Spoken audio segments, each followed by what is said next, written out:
செவிலிமேடு உள்ள ராமானுஜர் சன்னதி இருக்கு.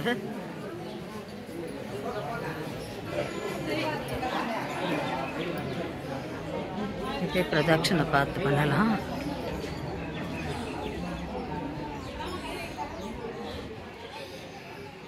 இன்னைக்கு ராமானுஜரோட திருநட்சத்திரனால ரொம்ப விசேஷமாக இருக்குது. இன்னைக்கு ஸ்ரீ ராமானுஜருக்கு திருமஞ்சனம் நடந்தது. இதுக்கு பக்கத்திலே தான் சாலக்கிணறு இருக்குது. ஸ்ரீ ராமானுஜர் தீர்த்த கைங்கரியம் பண்ணியிருந்தார். இப்போ இங்கேருந்து தான் தீர்த்தம் எடுத்துகிட்டு போய் வரதராஜ பெருமாளுக்கு கைங்கரியம் பண்ணியிருந்தார்.